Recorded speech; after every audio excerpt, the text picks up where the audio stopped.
నమస్తే. శ్రీ మాత్రే నమః. శ్రీ గురుభ్యో నమః. ఖగోళ శాస్త్రంలో మనకి ప్రతిసారి ఏదో ఒక వింత, ఏదో ఒక అద్భుతము ఈ గ్రహాలు చేస్తూ ఉంటాయి. ఆ గ్రహాలు కదలికలు మన వ్యక్తిగతంగాను, నేచర్ అంటే ప్రకృతి మీదను, తర్వాత ప్రపంచ స్థాయిలో కూడా మనకి మార్పులు, ప్రభావాలు కనిపిస్తూ ఉంటాయి. అందులో భాగంగానే ఈ ఏప్రిల్ 14 నుంచి 21 వరకు చతుర్గ్రాహి యోగము అనేది సంభవించబోతోంది. అయితే ఈ చతుర్గ్రాహి యోగం ఏమిటి? చాలా వింతగా ఉంది కదా! అంటే చతుర్ అంటే 4, గ్రాహి అంటే గ్రహాలు.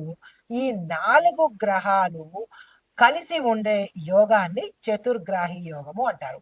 అయితే ఈ చతుర్గ్రాహి యోగము మనిషి మీదే కాకుండా ప్రపంచం మీద, పర్యావరణం మీద, రాష్ట్ర భౌగోళిక దేశము, ప్రపంచవ్యాప్తంగా ఇలా ప్రతి ఒక్క అంశం మీద ఈ ప్రభావాలను చూపించబోతున్నాయి.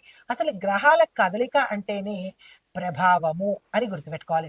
అయితే ఇప్పుడు ఈ చతుర్గ్రాహి యోగం అంటే ఏంటి? కొత్తగా ఉంది కదా! అనే అంశంలో ఈ 4 ఇందాక చెప్పుకున్న 4 గ్రహాల యొక్క సంయోగము, కలయిక. అయితే ఈ ఒక గ్రహము ఉంటేనే రకరకాలుగా మనకి మిశ్రమ ఫలితాలు, శుభ ఫలితాలు కలుగుతూ ఉంటాయి. మరి ఏకంగా 4 పవర్‌ఫుల్ గ్రహాలు కలిసి ఉండడం అంటే ఈ 12 రాసుల్లోనూ తీవ్రమైన అంటే శక్తులను విడుదల చేస్తాయి. ఈ 4 మోస్ట్ పవర్‌ఫుల్ గ్రహాలు. వాటి యొక్క తీక్షణత ప్రతి ఒక్క అంశంలోనూ, ప్రతి ఒక్క మనిషి మీద, ప్రపంచం మీద పడబోతోంది. అవి ఏమిటి? ఎలా? అనేది చూద్దాము. అయితే ఈ రాశిలో ఉన్నవారు ఏ రాశిలో ఏర్పడుతోంది? అన్ని రాశులకి ఉంటుందా అంటే, అది ఏ రాశిలో ఏర్పడుతుందో ఆ రాశిలో వాళ్ళకి తీవ్రమైన ప్రమాదాలనుకోండి, ఫలితాలనుకోండి ఉండబోతున్నాయి. ఒక వ్యక్తి మీద, ఒక్కొక్క రంగం మీద. అయితే ఇవి మనకి ఈ చతుర్గ్రాహి యోగము ఏప్రిల్ 14 నుంచి చాలా జాగ్రత్తగా తెలుసుకోండి. ఏప్రిల్ 21 వరకు మేషరాశిలో ఈ సంయోగం జరగబోతోంది. అయితే ఏ గ్రహాలు అవి అంటే కనుక సూర్యుడు, బుధుడు, చంద్రుడు, రాహు. ఈ 4 గ్రహాలు సంయోగం, మోస్ట్ పవర్‌ఫుల్ 4 గ్రహాలు మేషరాశిలో 14 నుంచి 21 వరకు కలిసి ఉండబోతున్నాయన్నమాట.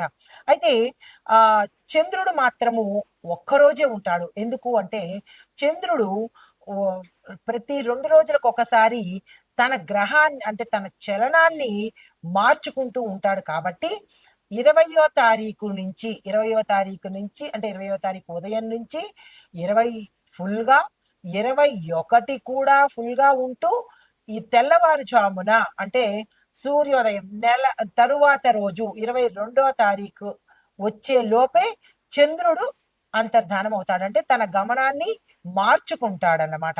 అయితే ఈ రాహు ఎలాంటి ఫలితాన్ని ఇస్తాడు? అంటే ఇప్పుడు మనం ముందుగా చూసుకోవాలి. ఈ 4 గ్రహాలు ఏ ఏ ఫలితాన్ని ఇస్తాయి అనే దానిలో రాహు ఇచ్చే ఫలితం ఏంటంటే సూర్యుడు, బుధుడు, రాహు, చంద్రుడు కలిసి మేషరాశిలో ఏర్పడడం వల్ల ఈ మేషరాశి వారికి ప్రభుత్వము, అధికారము, స్వప్నాలు, తలకు సంబంధించి, లీడర్‌షిప్‌కు సంబంధించి ఎక్కువ ప్రభావితం అవుతాయి. అంటే ప్రభుత్వము ప్రభావితమవుతుంది. అధికారము ప్రభావితమవుతుంది. స్వప్నాలు అంటే మనిషి పరంగా చూసినట్టయితే ఈ 2 ప్రభుత్వము, అధికారము ఈ 2 ప్రభుత్వాన్ని అంటే గవర్నమెంట్‌కి, దేశానికి సంబంధించినవి. మరి స్వప్నాలు అనేవి మనిషికి సంబంధించినవి. ఆరోగ్యము అనేది కూడా మనిషికి సంబంధించింది. లీడర్‌షిప్ అనేది కూడా మనిషికి సంబంధించింది. అంటే ఇటు దేశానికి, ప్రపంచానికి, మనుషులకి కూడా ఈ 4 యొక్క ప్రభావము చాలా తీవ్రతరంగా ఉండబోతోంది. అయితే ఈ 12 రాశుల మీద ఈ ప్రభావము ఎలా ఉండబోతోంది? ముందుగా మనం దేశాల గురించి, ప్రపంచాల గురించి తర్వాత చూసినట్టయితే ముందు వ్యక్తిగతంగాను ఈ రాశుల మీద ఎలా ఉండబోతోంది? విద్యార్థుల మీద, ఉద్యోగస్తుల మీద, వ్యవసాయదారులు, వర్తకులు, వ్యాపారులు, పారిశ్రామిక రంగం వాళ్ళు, ఐటీ రంగం వాళ్ళు, తర్వాత రాజకీయ రంగం వాళ్ళు, సినిమా పరిశ్రమల వాళ్ళు, ఇలా ప్రతి ఒక్క రంగంలో ఉన్న వాళ్ళ మీద ఎలాంటి ఫలితాలు ఇవ్వబోతున్నాయి? అవి తీవ్రంగా ఉంటాయా? లేదా సామాన్యంగా ఉంటాయా? లేతే మహోన్నతంగా ఉంటాయా? అనే అంశాలను మనము మేషాది ద్వాదశ రాశుల వారికి తెలియజెప్పుకుందాము. నప్పుడు చతుర్గ్రాహి యోగంలో ఈ 4 గ్రహాలు వ్యక్తిగతంగా ప్రతి ఒక్క మనిషికి ఎలా ఉండబోతోంది అంటే కనుక, ఈ 4 తీవ్రమైన శక్తులను విడుదల చేస్తున్నాయి. ఆ రాశిలో ఉన్నవారికి అంటే ఈ 12 రాశుల్లో ఉన్నవారికి తీవ్రమైన వారి యొక్క ప్రభావాన్ని చూపించబోతున్నారు. అంటే ఈ 4 కలిసి ఆ ఒక వ్యక్తి జీవితంలో ఒత్తిడి, పరిణామము, మలుపులు తప్పనిసరిగా ఉండబోతున్నాయి. ఆ అంశంలో ముందుగా మేషరాశి వారికి ఎలా ఉండబోతోంది అంటే కనుక, దాని యొక్క ఫలితాలు మీ యొక్క రాశిలోనే ఇవి జరుగుతున్నాయి కాబట్టి మీ ఆలోచనలు పెరిగినప్పటికీ మానసికమైన తీవ్రమైన ఒత్తిడి మీరు అనుభవిస్తారు. ఆరోగ్యం మీద దీని యొక్క ప్రభావము చాలా విశేషంగా చూపించబోతోంది. దీనితో పాటు ఉద్యోగంలో మార్పులు, మీ యొక్క అధికారంలో ఏ రంగంలో ఉన్న వాళ్ళైనా సరే మీ యొక్క అధికారులతో తీవ్రమైన విభేదాలు తల ఎత్తబోతున్నాయి. జాగ్రత్తలు తప్పనిసరిగా తీసుకోండి. చెప్పిన పరిహారాలు, సూచనలు పాటించండి. అయితే ముందుగా విద్యార్థులకు చూసుకున్నట్టయితే ప్రతిదీ వీరికి ఆలస్యం అవ్వడము, కాన్సన్ట్రేషన్ తక్కువగా ఉండడము, కాన్ఫిడెన్స్ లెవెల్స్ తక్కువగా పడిపోవడము, ఏ ఇంటర్వ్యూస్కి వెళ్ళినా ఎక్కడ అప్లై చేసినా ఈ స్పాన్ ఆఫ్ టైంలో అంటే ఏప్రిల్ 14 నుంచి 21 వరకు వీరు కొంత ఒత్తిడిని ఎదుర్కొనే అవకాశం ఉంది. జాగ్రత్తలు తీసుకోండి. కొంచెం టైమే కాబట్టి ఆ సమయంలో జాగ్రత్తలు తీసుకున్నట్టయితే తర్వాత నుంచి చాలా చక్కగా ఉండబోతోంది.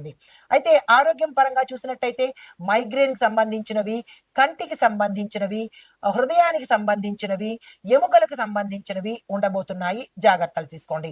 వ్యాపార పరంగా చూసుకున్నట్టయితే కొత్త ఒప్పందాలు కలిసి వస్తాయి, కానీ తీసుకునేటప్పుడు చాలా జాగ్రత్తగా వ్యవహరించండి. ఆచితూచి అడుగు వేయండి. కలిసి వస్తాయి, కానీ తర్వాత తలనొప్పులు కూడా వస్తాయి. అంటే చికాకులు, పేచీలు, ఒకంత మనస్పర్ధలు, నష్టాలు, ఒడిదుడుకులు ఇలాంటివన్నీ ఉంటాయి కాబట్టి జాగ్రత్తలు తీసుకుని మాత్రమే ఒప్పందాలకు వెళ్ళండి.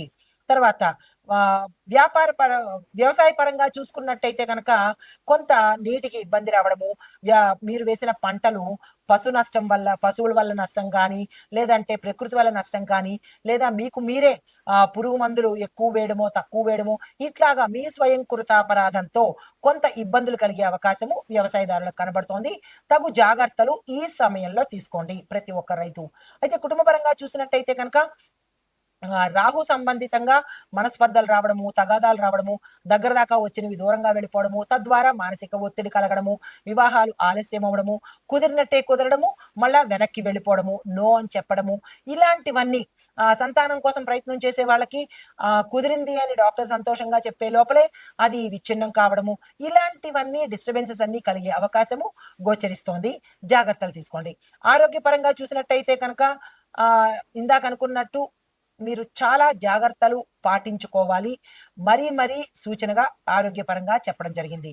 అయితే మిగతా రాజకీయ పరంగా చూసినట్టయితేనా, లేదంటే సినిమా పరంగా కానీ, ఏ రంగంలో ఉన్న వాళ్ళకి చూసినట్టయినా కానీ అంత అత్యంత అనుకూలంగా లేకపోవడంతో పాటు బాధాకరంగాను అంటే అశుభ ఫలితాలు, మిశ్రమ ఫలితాలు, కొంత గందరగోళ పరిస్థితి కూడా గోచరంగా కనపడుతోంది.